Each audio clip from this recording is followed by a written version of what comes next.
Für mich geht es seitdem um nur einen einzigen Punkt, nicht hier ist der Hype und ChatGPT löst euch die Aufgaben und es wird alles super. Und hier kommt jetzt das erste Gefährliche, was man wissen muss. Agents können Dinge tun. Ich möchte nur sagen, es wird an neuer Form von Interaktion gearbeitet und wir werden uns daran gewöhnen, dass das so funktioniert. Und ich sage, erinnerst du dich noch an Alexa, mit der du das Licht an und ausgemacht hast? Ja, aber die war ja dumm. Ich sage, das war auch eine KI, gut. So, Ende der Diskussion.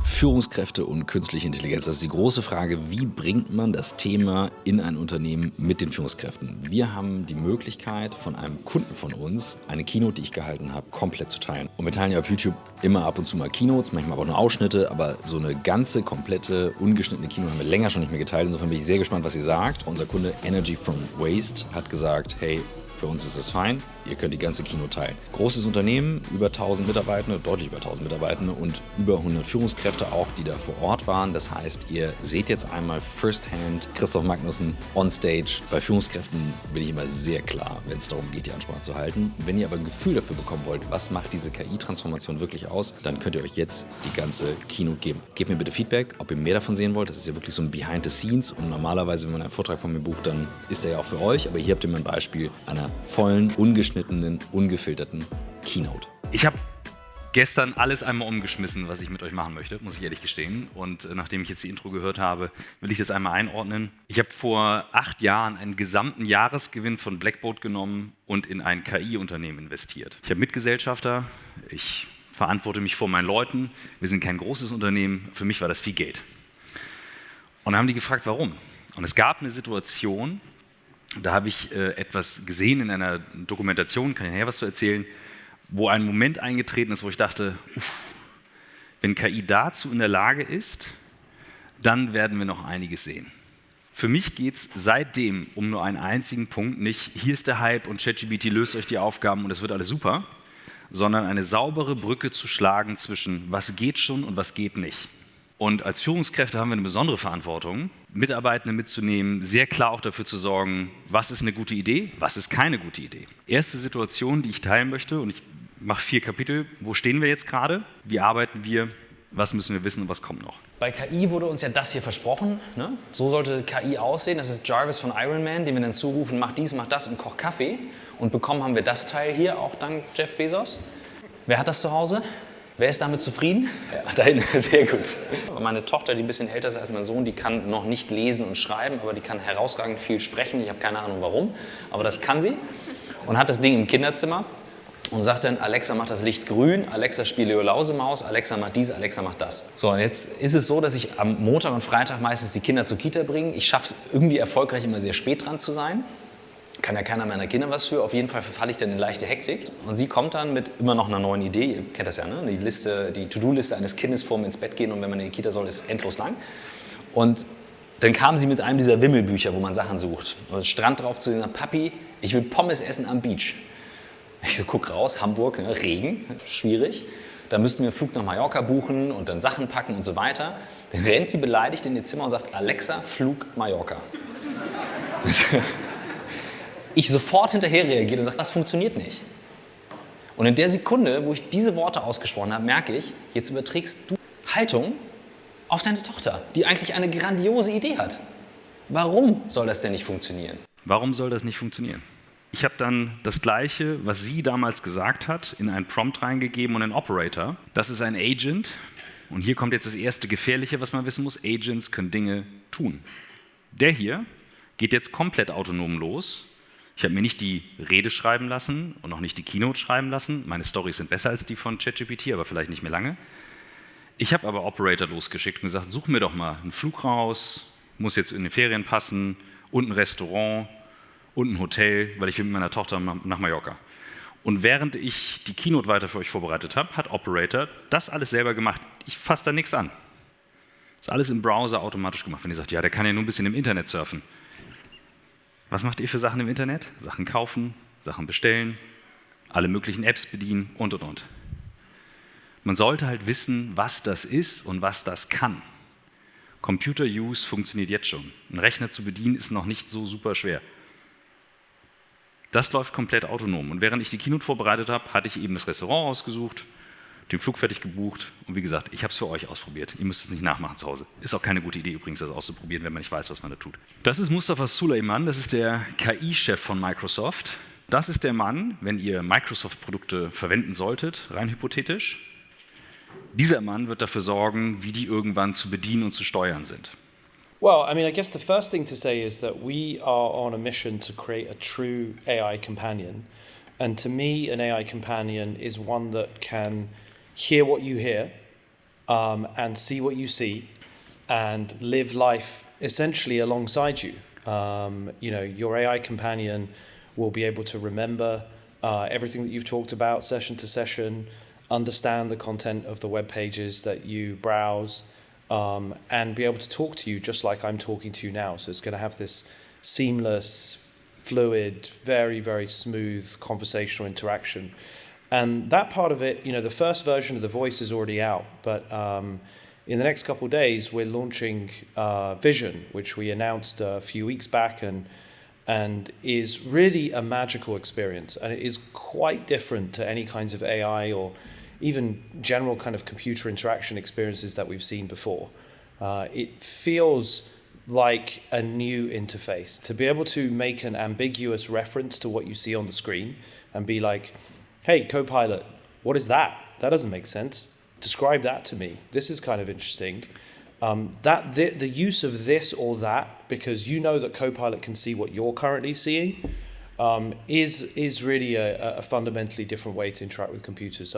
Irgendwann war die Computermaus auch mal neu und Leute haben gesagt, das ist aber nicht seriös, die benutzen wir nicht. Irgendwann war das iPhone auch mal neu und Leute haben mir gesagt damals, benutzen wir nicht im Unternehmen, weil es keine Tastatur hat. Wir benutzen BlackBerry. Mit dem iPhone kann man nicht genug schnell E-Mails tippen. Das waren seriöse Aussagen, die wir bekommen haben, wenn wir über diese Themen gesprochen haben. Dann hieß es, wir dürfen iPhone nicht verwenden, weil das zu gefährlich ist und. Ich überhype nicht die KI und ich möchte auch nicht Sicherheit underestimaten. Ich möchte nur sagen, es wird an neuer Form von Interaktion gearbeitet und wir werden uns daran gewöhnen, dass das so funktioniert. Und sei es zumindest im privaten Umfeld. Müssen wir als Führungskräfte übrigens auch gut aufpassen auf unsere private IT zu Hause, denn die ist auch ein Einfallstor für mögliche Betrugsversuche und Ähnliches. Wie sieht das aus, wenn Copilot so funktioniert? Das ist jetzt ein sehr verspieltes, typisches Microsoft-Werbebeispiel, aber grundsätzlich funktioniert es so. Hey, Anthony. Hey. How's it going?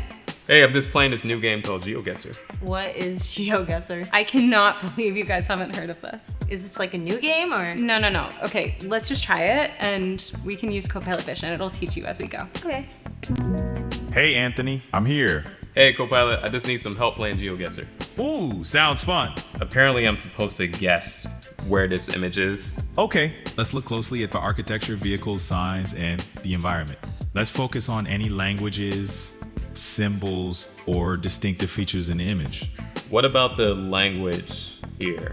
The big red characters are Chinese, and the smaller letters in English give a clue. Yeah, where is that? Where's Pasay City? It's located in the Philippines. Ooh, we're gonna try to guess the Philippines. Ich glaube, ihr bekommt die Idee. Ist relativ trivial. Das funktioniert mittlerweile mit ChatGPT, das funktioniert mit allen möglichen anderen, mit Google und so weiter. Das heißt, die pushen alle in dieselbe Richtung. Und selbst wenn ihr sagt, benutzen wir nicht, machen wir nicht, es wird halt eine normale Interaktion. Wenn ich jetzt zu meinen Kindern nach Hause gehe, meine Tochter damals mit Alexa, und ich sage, ey, ihr könnt jetzt total normal mit einer KI reden, schaut euch das mal an. Dann könnt ihr euch vorstellen, wie wenig Beachtung ich ernte, weil meine Tochter sagt, ja, wieso sollte das denn überhaupt anders sein? Und ich sage, erinnerst du dich noch an Alexa, mit der du das Licht an- und ausgemacht hast? Ja, aber die war ja dumm. Ich sage, das war auch eine KI, gut. So, Ende der Diskussion. Also, ich habe mich rangesetzt und habe gesagt, wie würde ein Tag mit KI in Zukunft aussehen? Was kann man machen? Was könnte anders sein? Wie kann man kreativer denken und weiterdenken? Und mein PA hat dann was gemacht. Ich will immer morgens ein Briefing haben. Und hat alle Termine genommen und hat mir ein Briefing aufbereitet, das eben nicht kommt wie so ein geschriebener Text oder hier sind alle Hinweise und so weiter, sondern er hat daraus einen Podcast gemacht und zwar mit 2 Klicks. Jetzt war es früher so, dass man für sowas dann ein Meeting gemacht hat mit seinem Team oder man hat sich das dann durchgelesen oder ist durch den Kalender gegangen, kann man auch alles machen. Aber wenn man sich das Leben irgendwie auch nett machen will, dann ist so ein Briefing sowas wie, was so ein Präsident früher bekommen hat, ne? Da kriegt so ein Tagesbriefing gelegt. Und jetzt stellt euch mal vor, ihr habt für dieses Briefing einen eigenen Podcast, den ihr anhören könnt, wenn ihr auf dem Weg zur Arbeit seid. Ihr nehmt jetzt einfach dieses fertige Briefing aus ChatGPT, Copy, Paste in Notebook.lm, ein Tool von Google, kommt mit jedem Google Workspace-Account, da liegt es sogar dann in dem Workspace-Daten, also ihr könnt das auch benutzen. Drückt auf Generieren als Quelle und bekommt einen fertigen Podcast für den Tag. Und der klingt dann so. Chris Dots Day starts at 8:30 a.m. on November 1st, 2024 with a strategy meeting with marketing team in room A123. Okay, so bright and early. Huh. Yeah. It seems like a pretty important meeting to be. First thing you know. Yeah, no, definitely. Especially if it's in person. Like, they really want to get everyone in the same room. Right. Mein Punkt ist halt das ist jetzt alles schon möglich, sind KI-Stimmen. Das, was wir mit Timo gemacht haben, ist KI-Stimme. Das darf man auf keinen Fall nachmachen. Also wir haben 100-mal die Einwilligung eingeholt. Mein Team war da, so dürfen wir das und so weiter. Das muss alles schriftlich bestätigt sein. Das steht zu Recht nicht im Datenschutz, sondern da sind wir beim Strafrecht. Gott sei Dank. Das sind alles Dinge, die gehen nicht mal eben so. Übrigens auch ein Transkript zu machen, ohne dass jemand zustimmt und. Alles so Themen. Das Entscheidende ist aber, dass mittlerweile, die ich jetzt die 8 Jahre auch mit Investor in diesem Bereich bin, einfach sagen muss, jetzt ist ein Punkt gekommen, wo plötzlich so schnell Sachen passieren. Deswegen, Lavinia hat mich vorhin gefragt, welche Keynote ich halte. Ich habe gesagt, I will find it out on the way. Heute Nacht wurden wieder neue Modelle rausgegeben und wieder neue Sachen bekannt gegeben. Und ich versuche immer irgendwie da durchzukommen. Und das ist das, was ich auch bei unserer Runde erzählt hatte. Wir unterschätzen, in welchen Punkten das jetzt stattfindet. Wir tendieren dazu, sehr linear nach vorne weiterzudenken. Denkt an den BlackBerry, deswegen habe ich gerade gefragt, wer benutzt WhatsApp? Diese Frage stelle ich seit 10 Jahren und mittlerweile gehen alle Hände hoch. Wir tendieren bei diesem linearen Denken zu vergessen, dass es eine Technologie gibt und das ist mit allen Technologien so, die so ganz langsam anfängt zu steigen. Und man kann dieses Rechenbeispiel wunderbar machen. Ich nehme das immer wieder. 30 Schritte, dafür ist der Raum klein genug. 30 Schritte abschätzen von Svea bis zur anderen Seite. Ich würde sagen, wahrscheinlich schaffst du. Was passiert aber, wenn wir 30 Schritte verdoppeln? Also wir gehen 2, 4, 8, 16. Verdoppeln jedes Mal die Schrittlänge. Und das machen wir 30 Mal. Ihr seid tatsächlich 4 Mal zum Mond und zurück, also 27 Mal um die Erde rum. Das ist die exponentielle Kurve. Und das, was gerade passiert, und das ist auch mit DeepSeek passiert und so weiter, und ihr könnt nachher mit Fragen löchern, so viel ihr wollt, ist alles gut, ist, dass irgendwann dieser Punkt kommt, wo man plötzlich merkt, jetzt ist das reif. Und das war ChatGPT war so ein Moment. Der Punkt ist das ist zum einen ein absoluter Magic Moment, wo man sagt, krass, dass das geht. Was ist jetzt aber, wenn ich Google bin und ChatGPT passiert oder wenn ich OpenAI bin und DeepSeek passiert oder wenn ich Nokia bin und das iPhone präsentiert wird? Dann ist es exakt derselbe Moment, aber ich befinde mich auf dem sogenannten Oh-Shit-Track. Ich stehe hier und merke plötzlich, oh shit, cool, aber ich bin auf der anderen Seite. Kann man relativ gut hinbekommen. Es gibt original ein Problem und das ist das, was ich in Führungskreisen immer wieder sage, das ist der Bereich hier drunter. Der ist hochgradig gefährlich, das ist die sogenannte deutsche Kurve oder in Umgangssprache auch genannt der Mimimi-Bereich, in dem wir hergehen und sagen, geht nicht wegen Datenschutz, wir können nicht in die Cloud, weil bei uns dürfen keine E-Mails verschickt werden. Wer erinnert sich noch an die erste E-Mail im geschäftlichen Kontext? Ich habe privat eine verschickt, da habe ich noch nicht gearbeitet, da war ich Schüler. Wer erinnert sich hier im Raum noch an die erste E-Mail im geschäftlichen Kontext? Ist passiert irgendwann, ne? Wer kann noch den jüngeren Leuten im Raum erklären, dass man irgendwann mal Apps nicht im Browser verwendet hat, sondern auf dem Rechner? Das sind die Momente, wo ich sage, okay, es geht nicht darum, eine Technologie riesig groß zu machen, sondern zu verstehen, was hier passiert. Welcher Teil passiert, welcher nicht. Wir haben bei der Firma, an der wir uns beteiligt haben, jemanden, der hat an GPT-2, eine relativ einfache Art von GPT, mitgearbeitet. Das Krasse war plötzlich, dass die durch Zufall einen Weg gefunden haben, um weg von den Nerds zu gehen. Vorher konnte man auch schon Large Language Models anchatten. Das sah halt nur super nerdig aus. Und irgendwer bei OpenAI, es ist nicht mehr klar, wer genau das war, hat mit einem Chatbot experimentiert. Der hat Foreneinträge sich von Reddit anzeigen lassen und mit denen gechattet. So ist das Chat zu GPT gekommen. Purer Zufall. Und innerhalb von Tagen ist das Ding durch die Decke gegangen. Oh shit. Bei Google. Und wenn man sich jetzt die Zahlen anguckt, Behind the Hype, habe ich jetzt für euch aktualisiert, nicht tagesaktuell, das ist relativ schwer zu kriegen. Das sind, Claude ist der dritterfolgreichste Chatbot der Welt, DeepSeek mittlerweile gleich dahinter, Mistral mit dem coolsten Chatbot-Namen der Welt, Le Chat, die Franzosen, stylischer geht's nicht. An der 5. Stelle Und dann kommt aber schon Google als großer Player, ziemlich groß. Und was schätzt ihr? Das sind übrigens also Millionen Aufrufe auf diesem Chatbot auf der Seite, also schon ziemlich große Websites. Deutsche erscheinen hier gar nicht, weil zu klein. ChatGPT, was schätzt ihr? 3,7 Milliarden. Benutzt aber keiner im geschäftlichen Kontext. Ich weiß, auf keinen Fall. Ist total ausgeschlossen. Natürlich völliger Humbug, es ist halt leider Realität. Also, was müssen wir wissen? Und wo müssen wir echt aufpassen? Das ist keine Zauberei, was da passiert. Das ist keine Magie. Das ist Mathematik, Stochastik. Das, was diese Modelle machen, ist ein rein stochastisches Ausrechnen von, was kommt als nächstes Wort. ChatGPT erkennt dann, was ist der Kontext. Das ist ziemlich Magic, das nennt man Transformer, der das erkennt. Das ist wirklich krass, dass das geht. Früher hat das super lang gedauert, das zu verstehen. Und der errechnet dann stochastisch das nächste Wort. Also es ist keine magische Maschine, sondern es sieht so aus, der Satz wird eingegeben und dann werden Wahrscheinlichkeiten ausgerechnet für nicht mehr das nächste Wort, sondern den nächsten Token, so heißt das. Das heißt, ChatGPT sieht auch keine Buchstaben, ChatGPT sieht nur Tokens. Das heißt, er zerlegt das in etwas anderes, so wie Computer nur Nullen und Einsen sehen. Wenn man das nicht weiß, dann sitzt man natürlich davor und sagt, erzähl mir mal was, sei mal nett zu mir, das finde ich aber blöd, du bist doch bescheuert. Und dann wundert man sich in den Anfangstagen von ChatGPT, ich wurde bepöbelt von der KI. Die hat mich bedroht. Und dann sage ich meinem Kollegen, der mir das erzählt, sag ich, du, was hast du denn reingegeben? Ja, ich habe da was reingegeben und der hat nur Scheiß rausgegeben, das habe ich ihm auch gesagt. Ich so, ja gut, probier doch mal den Chatbot von Elon Musk aus und guck mal, was bei rauskommt. So. Das sind die untrainierten Modelle, die sogenannten Basismodelle. Und die machen eben diese Next Word Prediction.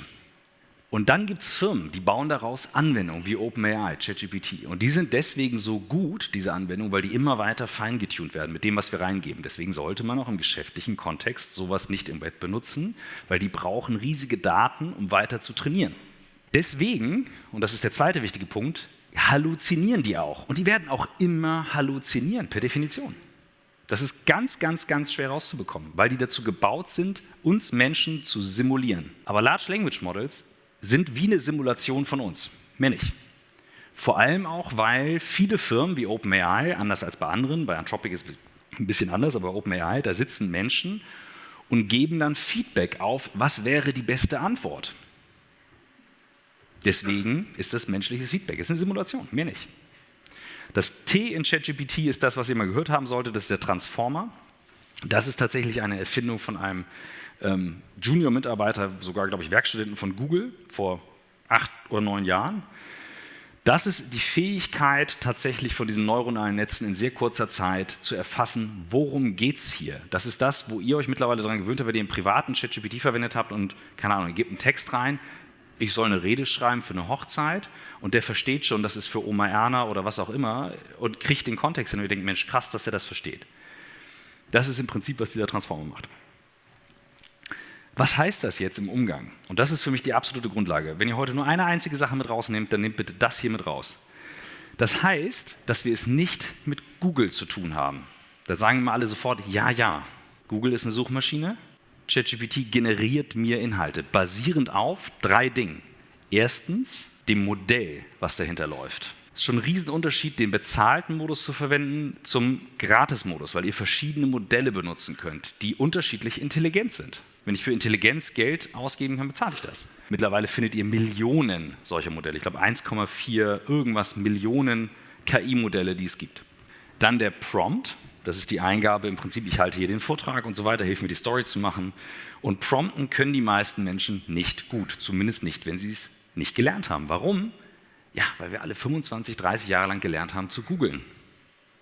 Dabei ist ein Prompt nichts anderes als den ungelernten Werkstudenten morgens zu erklären, du pass mal auf, ich weiß, du hast heute deinen ersten Tag, kann ein bisschen anstrengend sein, stress dich nicht, du bereitest mir jetzt meinen Führungskräftevortrag für morgen vor. Ich bin hier ja sehr lange CEO gewesen, jetzt Aufsichtsrat. Diese Sachen werde ich erzählen, das sollst du machen, das sollst du nicht machen. Du kümmerst dich drum, Hauptsache das Ding wird fertig und sieh zu, dass keine Rechtschreibfehler drin sind. Also im Prinzip ist ein Prompt wie ein guter Auftrag an einen Kollegen, eine Kollegin. Und der Kontext ist jetzt mit das Entscheidendste. Das ist das, was ihr in das Chatfenster mit eingebt mit dem Prompt. Warum? Ihr müsst euch vorstellen, diese Modelle, die sind riesig. Wir reden von riesigen Datenmengen, Milliarden an Daten. Das neue Rechenzentrum von Meta 1 in denen KI-Modelle errechnet werden, 1, hat einen Energieverbrauch von 2 Gigawatt. So groß sind diese Modelle. Jetzt denken immer alle, ich gebe da was ein und ChatGPT muss das doch wissen. Der weiß das doch. Und die meisten Menschen sitzen davor und sagen, ChatGPT, zauber für mich, mach's. Und wundern sich, dass nur Mist bei rauskommt. Das sind die 3 Sachen, die ihr braucht. Schlechtes Modell bedeutet, euer Prompt und der Kontext muss besser sein. Richtig gutes Modell, dann versteht ChatGPT euren Kontext von ganz alleine oder Copilot oder. Völlig egal. Das ist das, was man sich einkauft. Und das ist übrigens einer der Punkte, die ich für hoch problematisch halte. Ich glaube nicht, dass die KI die Welt übernehmen wird. Ich glaube aber, dass es ein paar Menschen gibt, die verstanden haben, wie viel Wettbewerbsvorteil man hat, wenn man ein teureres, besseres Modell hat. Es sind am Ende Menschen, die es machen und umsetzen. Und es gibt eben, wenn das gut zusammenspielt, diese Agents, was ich euch eingangs gezeigt hatte, die dann Dinge autonom tun. Das heißt, das Modell bekommt einen Auftrag und übergibt das ans nächste. Wie sollten wir also arbeiten? Und da habe ich mir für euch was überlegt. Ich habe gedacht, Mensch, ich kann ja nicht so viel, programmieren schon gar nicht, aber vielleicht mit ChatGPT mache ich für euch ein Spiel und habe gesagt, es soll so ein Pong-Spiel sein, nach dem klassischen Prinzip, ein Browser-Game. Habe ChatGPT gefragt, er sagt, Mensch, ich würde das auf 800 mal 600 coden, das ist der Code. Ich so, kannst du mir den auch öffnen und abspielen? Ich so, mach da noch ein Logo rein. Und dann generiert er mir im Browser innerhalb mittlerweile von wirklich Sekunden den kompletten Code. Und dann kann man testen, ob der auch läuft. Abgewartet, getestet. So, das ist das alte Pong-Spiel von früher. Und schon konnte ich an der Tastatur Pong spielen. Also falls ihr nachher Langeweile habt, könnt ihr mit eurem privaten Account machen. Da ist ja nichts Geheimes drin. Ne? Also, mit diesen Fähigkeiten, ich kann nicht coden. Ich habe keine Ahnung vom Code. Ich habe eine Grundidee davon. Aber ich kann mit dieser Technologie meine Fähigkeiten angleichen an die von jemandem anderes. Und wenn ihr euch an die Zeit erinnert, als Internet, Wikipedia und Co. hochkam, war das Krasse, dass ich plötzlich innerhalb von Sekunden in der Lage war, schnell Dinge zu ergoogeln. Und ich bin total dabei. Das Thema von heute Morgen nennt sich Cognitive Offloading.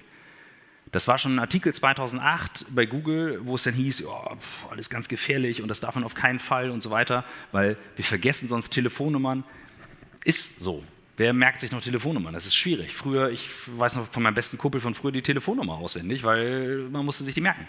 Und dieses Cognitive Offloading, vor dem sind wir natürlich nicht geschützt. Und das ist das, was wir hier sehen. Ich gehe nochmal eine Folie zurück. Was nämlich passiert ist, wir haben gewisse Fähigkeiten bei uns. Wie gesagt, ich habe in St. Gallen nicht besonders viel gelernt, muss ich aber ehrlich sagen, aber ein bisschen was auch. Das heißt, so Buchhaltung und Finanzen und Recht sind so Fähigkeiten, die ich habe. Jetzt ist es aber so, dass ich gemerkt habe, gewisse dieser Dinge kann ich auslagern. Die habe ich irgendwo abgespeichert, die frage ich irgendwo ab. Und das nennt man Augmentierung. Das heißt noch nicht, dass eine KI alles automatisch für mich tut und erledigt, sondern ich erweitere nur meine Fähigkeiten. Natürlich experimentiere ich auch mit Automatisierung. Unser Praktikant lachte gestern, als ich meinte, die Schul-E-Mails, die ich bekomme, einen relativ schwierigen Klassenlehrer bei einem meiner Kinder, die werden automatisch von einer KI beantwortet. Und er lachte und ich so, das ist ganz einfach, wir sind eine Patchwork-Familie, das heißt, ich muss mich mit meiner Ex-Frau abstimmen und mit dem Lehrer und das ist wirklich schwierig. Und ich habe die KI mittlerweile so gebaut, dass die super höflich und nett, aber schon auch sehr klar in meinen Punkten reagiert. Das heißt, ich schicke es immer noch selber ab. Ne? Also so. Aber das hat mich echt Nerven gekostet und ich wollte es zumindest mal testen. Und steht in meinen Mails sowieso immer drunter, könnte KI generiert sein. Das ist ein bisschen aufregend, wenn man mir E-Mails schreibt. Das heißt, ich lagere diese Tätigkeit, ich automatisiere die komplett weg. Andere Sachen augmentiere ich. Das bedeutet, ich nehme diese Möglichkeiten, die ich habe und überlege mir, was kann ich damit machen. Eine eurer Anlagen damit zu steuern, ist keine gute Idee zu automatisieren, aber ich glaube, das ist relativ offensichtlich. Was ich eben beobachte ist, und das beobachte ich jetzt schon dramatisch und das könnt ihr nachher auch mit allen Kollegen von Blackboard und Kolleginnen besprechen. Hier sind wirklich 4 herausragende SpezialistInnen vor Ort, die es bestätigen können. Es gibt ein extrem starkes Auseinanderdriften an Leuten, die das schon verdammt gut benutzen können und Leuten, die sagen, lass mich damit in Ruhe. Und leider geht es einher mit, ich habe keine Lust dafür, auch nur einen einzigen Euro auszugeben. Gerade im Journalismus sagen viele, auf keinen Fall bezahle ich dafür, ich schreibe besser als die KI. Ich merke sofort, wenn das ein KI-Text ist. Sofort. Unser PR-Mann, mit dem ich sehr lange arbeite, dem habe ich dann irgendwann nach einer gewissen Zeit erzählt, dass die Antworten, die ich generiert habe, alle KI generiert waren. Und er fand die eigentlich immer ziemlich gut. Das liegt an der Qualität von Modell, Prompt und Kontext. Ganz einfach. Wenn ich eine Simulation von Timo erstelle, dann sagt man jetzt, ja, ich sehe die Lippenbewegung noch. Wenn ich euch ein Video von vor einem Jahr gezeigt hätte, da hättet ihr Lippenbewegungen gesehen und alles. Das ist irre, dass das geht. Und das Auseinanderdriften ist für mich eine Führungsverantwortung im Blick zu behalten, was das bedeutet. Genauso wie ihr eingangs gesagt habt, alle benutzen mittlerweile WhatsApp oder ein Smartphone und keiner mehr BlackBerry. Die Leute werden es privat benutzen. Wenn nicht für die Firma, für Oma Ernas Geburtstag. Und vielleicht dann doch mal für die Firma, weil sie merken, Mensch, das ist so verdammt hilfreich. Also habt das im Blick, das darf auf keinen Fall passieren. Das ist eine große Gefahr. Und deswegen ist meine Aufforderung an euch, lernt grundsätzlich diese Arbeitsmodi, was ihr eben machen könnt und was nicht. Und die 3 heißen Catch Up, Work With und Grow Beyond. Und Catch Up steht für, schreibt mir mal eine Zusammenfassung der E-Mail, sag mir mal alles zu EEW, was ich wissen muss und so weiter. Das sind so die typischen Alltags-KI-Aufgaben mit ChatGPT. Work With geht schon einen ganzen Schritt weiter. Das bedeutet, ihr habt ein Projekt und sagt, Mensch, ich habe hier 300 Studien, 50 Videos, x Podcasts, ich kann die gar nicht alle anhören und durchgehen, aber es gibt Modelle, wie die von Google zum Beispiel, die verdammt gut referenzieren, die auch nicht halluzinieren. Und das nennt man eben RAG-Datenbanken, das heißt eure Daten dann kombiniert mit einer KI, sodass man sich auch faktisch darauf verlassen kann, weil das Modell alleine ist eben, wie gesagt, nicht Google. Auf das kann man sich nicht verlassen, aber in der Kombination sehr wohl. Und Grow Beyond ist dann der Punkt, wo es darum geht, Ideen zu entwickeln. Und hier wird es jetzt krass, ich versuche es nicht zu technisch zu machen. Wenn ihr sagt, die KI kann nicht kreativ werden, sondern die kann immer nur so gut wie ein Mensch. Der Moment, als ich damals investiert habe, war das Brettspiel Go, ist in Südkorea ein Riesending. So. Lee Sedol, großer Spieler, es gab eine Doku, ich habe mir die angeschaut auf Empfehlung von einem Kumpel, 2017 oder Anfang 18 muss es gewesen sein. Und dieser Lee Sedol, müsst ihr euch vorstellen, der war sowas wie Ballack, Schumacher, Boris Becker, alles in einem. So der Held in Go, mehr ging nicht. Und der Unterschied zwischen Go und Schach ist, Schach kannst du durchrechnen, Go geht nicht zu errechnen, zu viele Kombinationsmöglichkeiten. Das heißt, keine KI könnte das Spiel durchrechnen. Jetzt haben die im ersten Lauf, Google hat diese KI trainiert, Go-Spieler der KI gezeigt. Guck dir mal den an, guck dir den an, guck dir den an und daran gelernt. Und hat es nicht geschafft, den anderen Spieler zu schlagen. Der Lee Sedol war immer besser. Dann haben sie ihn einmal geschlagen und dann haben sie eine KI losgeschickt und das ist das spannende Feld jetzt und das passiert gerade aktuell mit den Tools, mit denen wir arbeiten, die durch sogenanntes Reinforcement Learning gearbeitet hat. Das heißt, man hat die KI quasi gegen die KI spielen lassen und gesagt, mach du mal und guck dir deinen Zug an und guck dir den nächsten an. Der Unterschied zwischen uns und den Maschinen ist halt, die können das halt ein paar Millionen oder Milliarden Mal machen. Das ist der Grund, warum Nvidia da so abgeht. Und bei diesem Spiel war es dann so, dass bei einem Spielzug, frag mich nicht mehr welcher, bei einem Spielzug plötzlich die beiden Moderatoren da saßen, werde ich nie vergessen, und sagten, warum hat er das denn jetzt gemacht? Also die waren alle richtig so perplex. Und erst danach war klar, das war der absolut überlegene Zug der KI und der Lee Sedol konnte nicht mehr gewinnen. Und das war das Krasse. Dieser Zug stand in keinem einzigen Buch drin und dieses Spiel ist über 3000 Jahre alt. Das heißt, es war neu, es war kreativ und das hat er auch in der Presse danach gesagt. Und der Punkt, den fand ich krass. Und das passiert gerade mit einigen der Tools. Das nennt man Reasoning. Das heißt, die gucken sich was an, was ihr macht, durchdenken das, spielen das gegen sich selber und geben dann eine Antwort. Ich kann nachher mal Beispiele zeigen.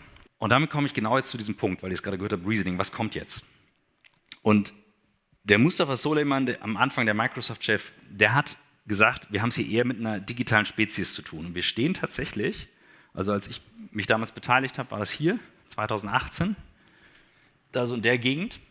Und jetzt kommen hier die Punkte mit Deep Learning und Gen AI. Und das, worüber alle reden, ist die allgemeine generelle Intelligenz und so weiter.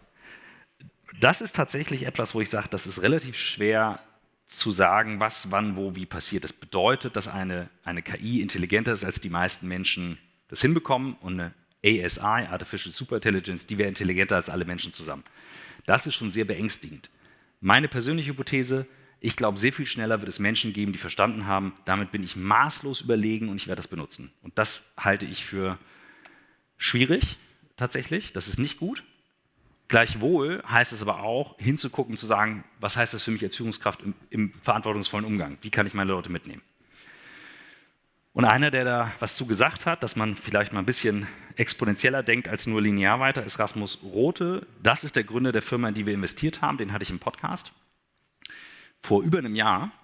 Und da hat er folgenden Gedanken rausgehauen, den man erstmal so beiseite schiebt und vielleicht gar nicht versteht. Aber hört mal genau hin. Ja, und vielleicht, und dann würde ich auch zum Beispiel zum Podcast, dann würde ich vielleicht auch gar nicht zum Podcast kommen, sondern ich hätte ein KI-Modell von mir selbst, das mit eurem Podcast-Modell einfach sich nur treffen könnte. Also ich finde diese KI mit KI-Interactions auch sehr spannend, ja, weil wenn ihr sozusagen euren Fragenstil und so in ein KI-Modell tun würdet und vielleicht ein bisschen Input gibt, in welche Richtung der Podcast gehen soll und ich sage auch so, was will ich heute disclosen und was sind so die Themen, über die ich reden will, dann hätten wir 2 KI-Modelle, die würden irgendwie 3 Sekunden miteinander eben sich austauschen und dann wäre eine Stunde Podcast-Folge generiert. Aber die verlesen sich nicht so lustig wie ich am Anfang. Das kann man ja einbauen. Das kann man auch einbauen, das geht auch. Wir haben gestern So, jetzt denkt man, KI zu KI. Ihr habt das Video von Timo gesehen, das ist das gleiche von mir. It's so good talking to you. I'm really looking forward to our workshop. This is actually not me. This is just my AI avatar, and it's actually my task to prepare the workshop with you. So if there are any further questions or ideas, let me know. This actually saves Christoph time to really deep dive into your topics. In the near future, you can be pretty certain that me as an AI avatar will just be part of your Zoom meeting in real time. And in an even further future, one AI avatar will meet another AI avatar, and that's one AI talking to another AI avatar to get this preparation done. That's a lot of avatars talking, but anyhow, you get the idea. So, das mit dem Zoom-Meeting, das geht jetzt schon, das ist jetzt nicht so besonders schwer, in Echtzeit. Ne? Also der kann dann in echt reagieren, aber das ist jetzt, Achtung, lineares Denken. Ne? Das ist jetzt, ich brauche meine Tastatur noch für meine E-Mails. Das exponentielle Denken, was Rasmus gerade gesagt hat, was ist denn, wenn ein Agent mit einem anderen Agent spricht? Und das ist tatsächlich das, was man ein Haas Network nennt. Und ich habe bei dieser Präsentation letztes Jahr gesagt, das ist aber noch 5 bis 10 Jahre weg. Und dann musste ich mich innerhalb von nicht mal 5 Monaten korrigieren. Dann gab es die ersten Agents plötzlich. Und das finde ich ein Punkt, den muss man wirklich im Blick haben. Der ist echt nicht unkritisch. Also der ist wirklich nicht unkritisch. Denn, wie ich ganz am Anfang gezeigt habe, die tun Dinge. Wir haben auch Agents laufen bei uns, die wir testen. Die tun Dinge, die reden miteinander. Das heißt, ich kann einem Agent, der auf etwas spezialisiert ist, etwas übergeben und ein anderer macht weiter. Und auf einmal redet halt nicht ein ChatGPT-Chat, sondern ist ja kein Problem, dann arbeiten halt 30 parallel und machen das. Und das passiert schon. Ob ihr das gut findet oder nicht, ist mir gelinde gesagt wurscht, aber in Indien, der Wahlkampf wird geführt mit auch Stimmen. Ich finde das überhaupt nicht in Ordnung, ich finde das überhaupt nicht gut. Aber es passiert. Es ist Realität. Und die sind noch nicht besonders intelligent. Aber das Zweite, was jetzt dazu kommt, neben diesen Agents, ist das Thema Reasoning. Und das ist ein anderes Spiel. Das ist der Anfang von diesem Reinforcement Learning, von dem Lee Sedol in unseren Bereichen. Was müsste die EEW-Strategie sein in 10 Jahren?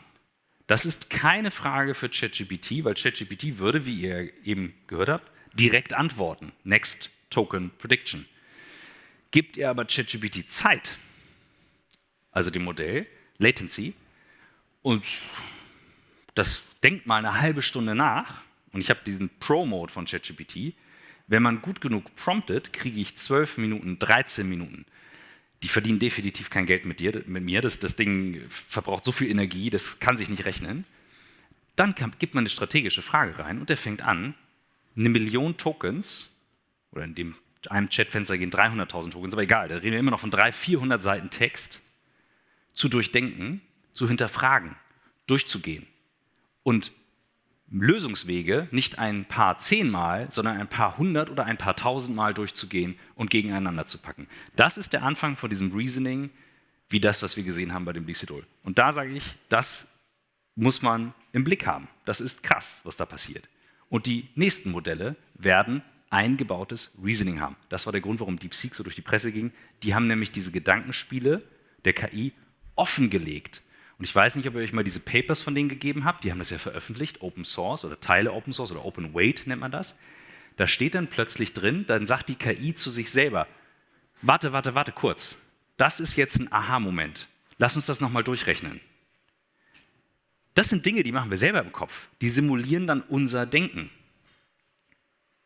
Und die Gefahr ist dann natürlich groß, wenn die irgendwann anfangen, das nicht auf Englisch zu tun, weil das eine extrem ineffiziente Sprache ist, sondern in anderen Sprachen. Das habe ich bei DeepSeek live erlebt. Der wechselt nämlich regelmäßig zwischen Englisch und Chinesisch. Und da ist mir aufgefallen, boah krass, der könnte sich jetzt irgendwas ausdenken, weil Chinesisch kann ich nicht. Und dann hat er plötzlich eine Sprache, mit der der selber spricht. Das ist der Unterschied zwischen dem dummen ChatGPT und dem, was da passiert. Unterschätzt nicht, was da für eine Power vor uns liegt, die wir durchdringen sollten und verstehen sollten, um einzuschätzen, womit arbeiten wir, womit nicht. Das liegt in eurer Verantwortung, nicht in meiner, nicht in der von OpenAI, in eurer. Von dieser Next Token Prediction sind wir weg. Wir sind schon bei einem nächsten Schritt und der passiert gerade unter unseren Füßen. Also löst euch davon, dass ChatGPT blöd ist und das nicht kann. ChatGPT beginnt eben zu denken. Und so sieht so ein Thread aus, den ich dann reingebe, wenn ich sage, das ist eine strategische Aufgabe. Ihr seht, wie lang die ist? Das war mein Prompt und mein Kontext. Da fängt er an zu denken. Und dann überlegt er sich, was er alles rausbekommt und beginnt dann zu recherchieren, zu machen und zu tun. Und ich koordiniere nachher diese Agents. Ich lasse übrigens nicht einen von diesen Chats laufen. Was der dann macht ist, er sucht sich verschiedene Lösungswege, wie ich es gerade versucht habe zu erklären, und probiert die aus, um dann zu der Lösung zu kommen. ChatGPT würde jetzt vorne bei der ersten Kreuzung stehen bleiben. In diesem Pro-Mode fängt er irgendwann an, den Weg von A nach B zu finden. Und das ist der Unterschied zwischen Strategie und schreib mir mal eine E-Mail. Das ist das, wo wir gerade unterwegs sind. Und zwar in Turbo-Tempo. Meiner Meinung nach bleibt es Mensch und KI, deswegen habe ich gesagt, es werden Menschen sein, die anderen Menschen überlegen sind oder sein wollen. Das halte ich für ein inhärent großes Problem, nur lösbar durch gute Führung, Leute mitzunehmen, gute Aufklärung, frühes Training. Achtung, ein ChatGPT-Account in der Familie zu teilen, ist keine gute Idee. Kindern den zu geben ohne Anleitung ist keine gute Idee. Don't do that. Ich mache regelmäßig 1:1 Führungskräftetrainings und sehe das super viel, keine gute Idee. Es braucht Aufklärung, insofern seid ihr gefragt, das zu lernen. Was müsst ihr wissen und können? Meta-Prompt-Skills, ganz klar. Heute Nachmittag Ohren aufsperren und zuhören. Meiner Meinung nach ist das absolute Grundlage, um zu verstehen, wie es geht, damit eine gute Rede dabei rauskommen kann. Eine gute Keynote-Storyline schafft auch ChatGPT noch nicht alleine, aber Teile davon schon verdammt gut. Oder kann zuhören und mir Feedback geben danach. Was kommt noch? Agents und Reasoning, das werden wir dieses Jahr sehen. Das ist eingebaut, auch bei Microsoft und Co. und das ist irre und irre schnell. Danke, bis hierhin.